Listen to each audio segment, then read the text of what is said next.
planning consultant this evening to walk you through a few cases. And this first item, as you mentioned, is a request to deviate from the approved materials in the Entrada Plan Development District. This particular aerial image identifies the property location. The street to the north is Dorona Drive, and immediately to the south you have the CVS, and then to the southeast you have Primrose. The development standards for the Entrada include two ordinances, the 703 and 760. This one particularly is relevant to 760, which outlines all of the design standards, the materials, the type of work, the style, the architectural standards for the plan development. And the applicant is requesting the exterior finish materials, a deviation to accommodate some structural issues and concerns for the property, using cut stone, and the required locations would not permit, or the actual structure is not sturdy enough, strong enough to be able to hold that material to the facade. Your packet includes a statement from the applicant explaining the deviation. You also have a letter from the professional engineer that is sealed as well, stating that the structure as submitted cannot support the required materials. And it's the materials in the areas for lintels, balconies, which would in this case be the Juliet balconies, as well as the sills. We do have a development agreement with the owner for the development, and it does require a compliance with the architectural guidelines that are in the 703 and 760 Entrada ordinances. So we do have the agreement from the owner to comply with those standards. The Planning and Zoning Commission considered this item at their last meeting and recommended it for your approval with a vote of 6-1, with the requirement that sealed architectural drawings be provided as a part of the record, and those have been submitted. The information, the drawings were in your agenda packet this evening.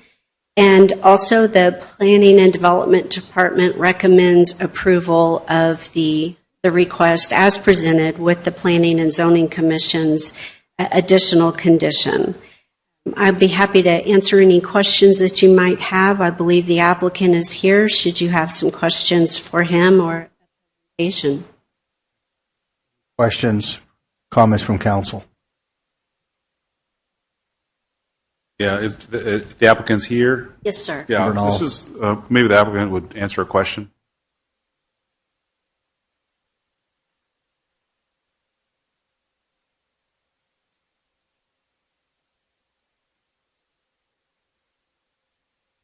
Good afternoon, sir.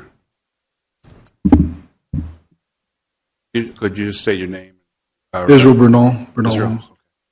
Thank you. Yeah, so this is a sizable mistake, either in your engineering package or your management of this project.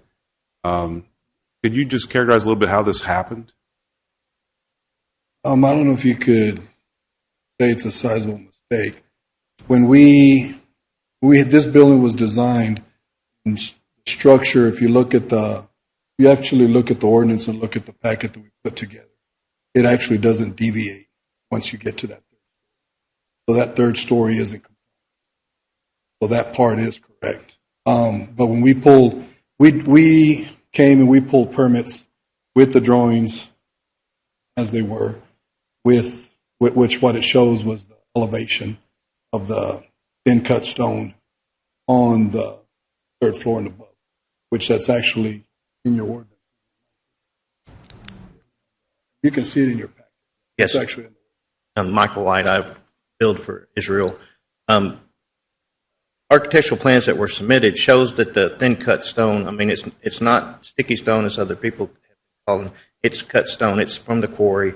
In y'all's ordinance, there's one that's basically general that says from first to second story is 5.5. But once you go above that 2-story, there's a tower ordinance. It starts allowing for thinner stuff to carry because of the buildings don't have to carry because there's so much movement up at the higher you go. I'm very familiar with that. So how did you end up in a scenario where you couldn't support the cast stone and balconies and other things?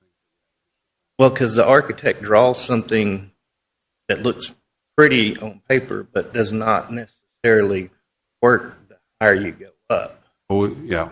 I've been a builder and a developer too, so I have a sense of your engineering and your architectural need to work together. So I appreciate your explanation, but you do recognize that your engineering and your architectural design needs to work together, right? I think that's been a Story with with pretty committed.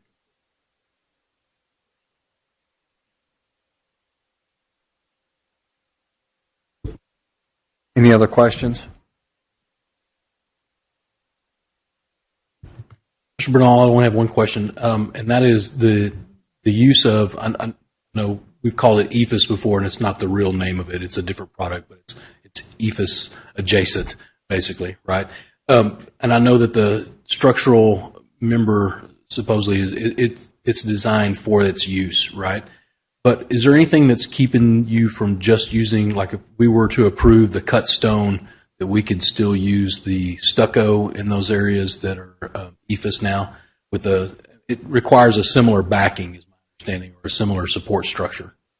Or am I incorrect on that? There's no EFS in there. EFS is styrofoam and then like 1/8 of an inch of wire mesh, or not wire mesh, fabric mesh that's on there, and it's just skim coated. Where if what the worry is that a hailstorm or something like that comes and hits it and it chips. This is not 1/8 of an inch skim coat on wire mesh. There is 1.5 inches. There's like 1 inch of masonry, stucco materials, concrete. It's not EFS. Okay. What is the product that we're It's using the there? same thing. It's the scratch and brown coat and masonry mix concrete in there with wire mesh and everything like that. So it also gives a better waterproofing, that we're not having to worry about water coming in there and getting behind the stuff and getting into the building. That's been most of the issues with a lot of buildings is water penetration. That's right. Yeah, that's what This I is also one of those solve that problem of water finds ways in. So this kind of helps lock everything in. Water, there's that barrier is one solid piece, multiple pieces. It finds ways in. So you are using masonry stucco. So what? And I apologize, I haven't read the packet beforehand and talked through it, which I have read. So what exactly is the variance that's encapsulated in this request? Is it the thinner stone that you use instead of the large stone? It's already on the building. Is that all you're asking for? Is to have a thinner? That, and then also the cast stone. Right, there's the structural integrity of it, Right. and it's basically, like I said, the first 2 stories, 5.5 inch stone.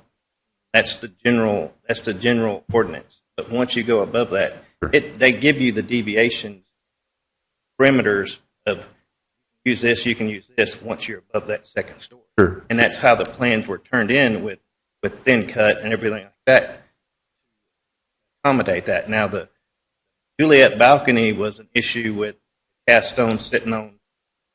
There's no way to secure that 12-inch, and basically the engineer of record said, if you put cast stone as a Juliet balcony, I will not certify.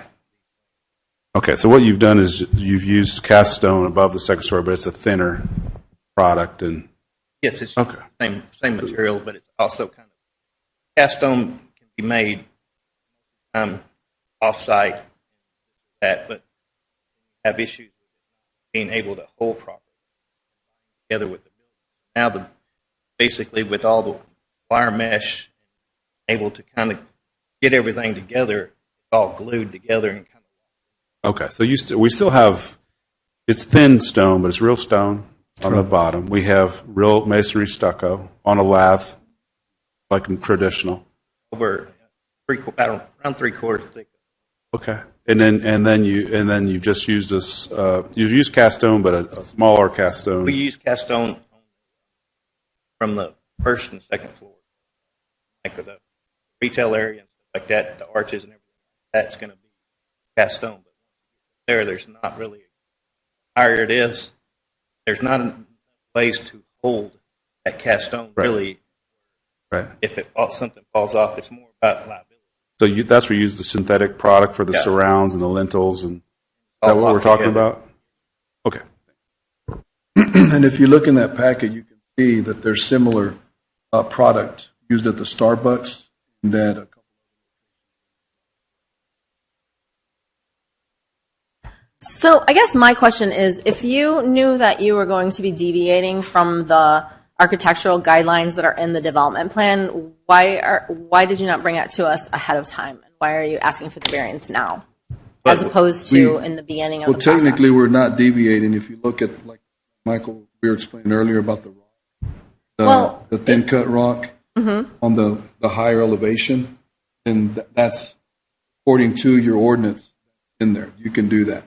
But from what you've quoted, and I don't have the ordinance in front of me, but you said that other materials may be allowed above the second story upon review and approval of the design, but you didn't bring that to us for approval. That's my question. Like, that to me means that should have been presented to us as a deviation when the plans were submitted, as opposed to. Well, the way the plans were, the assumption was plans were permitted and were presented and for permits approved. The majority of that stuff already, everybody could see that it was thin cut and stuff like that. And so I think on that part of it, the assumption was that Israel and then everything's been approved.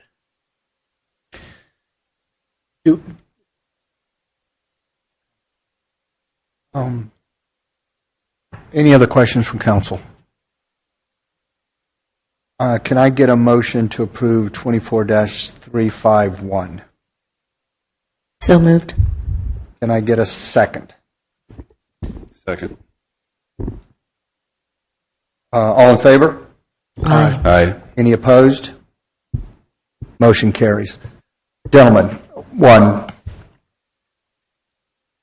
we're neighbors, you know this. The town has gone through a lot of transition with leadership at the town level, at the council level. We can't thank you enough for building in Entrada, but as we've gone through this transition, everybody will adhere to our building guidelines, right? And if there are some building guidelines that don't make sense, I want you guys to come see us, and we will handle it appropriately and give you the hearing. But we appreciate it. We're excited about your building, and thank you for being here.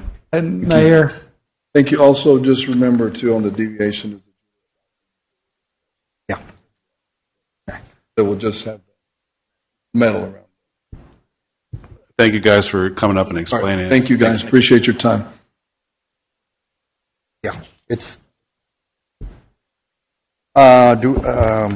Thank you all, guys. Thanks for being here. 24-352. Consider an act to excuse mayor and council absences of any. I think Mike, you had an excused absence last time. Did we already approve that? I don't believe we did. Did we mention that you were going to be out last time? I think we can just take a vote real quick and. Yeah. approve Can that I get a absence. motion to approve Mr. Salta's absence? So moved. Travel. Can I get a second? yes, I think we probably can approve it. All in favor? Aye. Any opposed? Motion carries. Thank you, Mike. Do we have any other absences coming up in the next several weeks? Yeah, anybody, does anybody missing any? November 7th, I'm virtual. Okay. Very good. Okay, we're wrapping up, y'all. Thank you for that. Agenda item H, public hearings with action items. Ordinance 1010, hold a public hearing, discuss and consider to adopt ordinance 1010, amending chapter 102, zoning, article 7, Plan Development Regulations, Division 2, Plan Development District Procedures, Section 102-269, amendment of plans, modifying provision for minor modifications to BD site plans. I think, Helen Eve, you're back. Yes, sir. Thank you, Mayor and Town Council. So this item and the Ordinance 1010 before you is specifically targeted towards the Plan Development Districts. The Plan Development District outlines minor modifications that can be approved, and one of the items in that list is that you are not able to reduce the minimum yards or setbacks, but what we are looking at is the ability to pass that responsibility on to the town manager and their designee in particular specific cases. The whole point of a plan development district is to encourage innovative design as well as offer flexibility. And this is one of the items that comes up occasionally.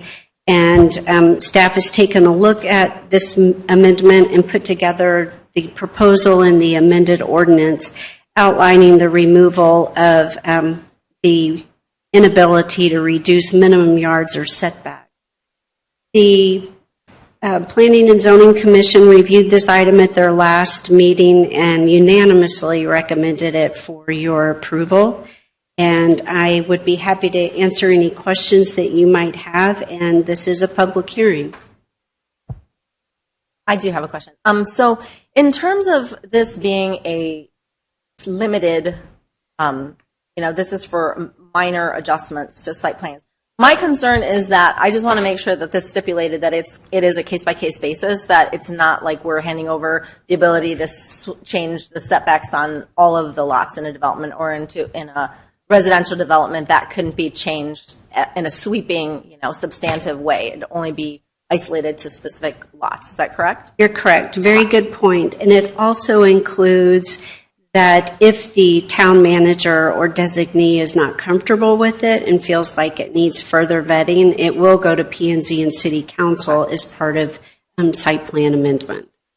Thanks. Any other questions from council? Okay, I will now open the public hearing. Is there anyone to speak? I will now close the public hearing. Do I have a motion to approve, adopt ordinance 1010 as presented? So moved. Get a second? Second. All in favor? Aye. Any opposed? Motion carries. Helen Eve, don't go far. Ordinance 1011, hold a public hearing, discuss, consider, and act to adopt ordinance 1011, amending chapter 102, zoning, article 5, parking and loading, sections 102-153, general provisions, modifying regulations relating to paving materials, and providing new regulations for temporary parking. All right, thank you. In a nutshell, this is an amendment to the ordinance to allow for temporary asphalt parking. And, a lot of times when developments are going through different phases and they have areas that are, in a transition and they need to be able to have the flexibility to have asphalt paving or other different types of materials. This is very specific that temporary is the only type of parking that's allowed to have the asphalt. In addition to that, a required site plan is being proposed, as well as the length of time that it may exist. Obviously, once it's removed, either it's permanent parking or if it needs to be open space landscape area, that it be returned to original conditions, and that they must comply with all of the fire emergency safety provisions based on just the structural and all-weather surface of any fire and emergency vehicles that are needed. In the ordinance before you, in addition to those items and those conditions, they do need to meet the engineering requirements, and they also have some time limitations that are outlined for They are allowed to have 1 year and may have it extended for up to 2 consecutive years without approval of the town council. So if it goes longer than that, then it's, hey, something's going on. We need you to come to P&Z and City Council and determine what we can do to help you guys out. So there is that ability for kind of a checks and balances along the way to make sure the use is intended to be temporary and appropriate for the application. Be happy to answer any questions that you might have. So, Helen, is this just for more commercial construction sites, or would it be for residential as well? Good question. I'm not up to speed on everything that all of your codes require. However, I could see it in both applications. A lot of times residential developments have model home parks, where they have construction trailers, design centers, and once again, that's put on, those asphalt lots are put on multiple lots. They don't want to go put in concrete. But I guess my question is not as much as the asphalt, but the other requirements about having a site plan and a permit and things. Would that also be for, like, if there's a temporary parking that was required for a larger residential development? Yes, they would need some type of simple site plan. Okay. All the protocols are. Okay. So and I noticed that it does include that vegetated landscape areas have to be restored to their condition after. One thing I would ask to add is that mature trees have to be safety fenced, because one of the problems that I see mostly in the residential areas is that workers will try to park under the matured trees for shade and whatnot, and I think that that's really damaging, because obviously if the tree were to be, the root structure was to be damaged by the parking, that's not something they're going to be able to replace. Okay, so if I summarize and understand you correctly, that you would like to add that the mature trees drip line would be protected and vehicles would not be, or surface would not be parked under the... Yeah. And mature trees safety fence. Helen Eve, what was the use case behind this analysis, or the thought, the assumed use? I can speak to that. Charles Schwab. So they're working on their parking structure, and they need a temporary structure to park their cars until they get that structure completed. Okay, thank you. Yeah. Good. Quick question. I think it is. This is an existing ordinance, right? So everything that's black lined is what we're... That's correct. Any other questions? Can I open up? I'll now open up for public hearing. Is there anyone wish to speak? I will now close the public hearing. Can I get a motion to approve ordinance 1011 with the addition of, I'm going to call it mature trees safety fence? I'll let you do the better language, Helen Eve. So moved. Can I get a second? Second. All in favor? Aye. Any opposed? Motion carries. Thank you very much. We are at the end. You protect our trees, no doubt. Wade, anything on future agenda items? I can do a recap real quick of this meeting. Future agenda items, we don't have any changes from our current list, so we're in good shape. That list is dwindling nicely as we're getting things checked off. So if you look at my list of, I think I'm up to 34 to-do items on my whiteboard in the office. We've Took a look at crossed that off today. quite a few of those. Yeah, So no doubt. We're doing a good job there. As far as the recap, we need to make sure that because of our technical little issue that we've had today, at the next meeting, we'll be showing that IB video for the Academy. And then we'll also be bringing back the final copy of the Westlake magazine, Westlake Academy magazine. It's coming out. We're going to come back in a year to give an update on the library policy's effectiveness. Make sure that that's on our future calendar. We are going to take a look at our TAP fees in conjunction with the impact fee study to ensure that we're not overlapping there and that we're assessing those fees accurately and appropriately. And then, let's see, I got a couple more here. Under our striping contract, we're going to get some pricing for 2 different crosswalks, one at Solana and Granada, there at the Entrada. Thank you. 2 Entrada, rather, and then one on Roanoke Road as well. So we'll get the pricing for those and get back with you. And then the last is just what we just covered, and we'll be adding the safety fence around the mature trees as required for temporary parking to protect those drip. Excellent. Thank you, Wade. There's a special Town Council Strategic Planning Workshop to be held Thursday, November 7th at 3 o'clock, will be held in Conference Room 3 at Solano Terraces. The next regular Town Council Board of Trustees meeting will be held on Monday, November 11th at 4 o'clock. I just want to tell you all again, and Wade, this is to you and your staff and to council, these meetings are running well because of y'all, right? Because you're taking the time. Wade, you're taking the time to walk them through any questions they have. But I just, as the months go on and we're kind of getting into our rhythm, just the amount of time to put this together to make these meetings go well. Wade, Jason, Diana, John, everybody, thank y'all so much. So with that, my goal was 6:30. It's 6:24. Meeting's adjourned.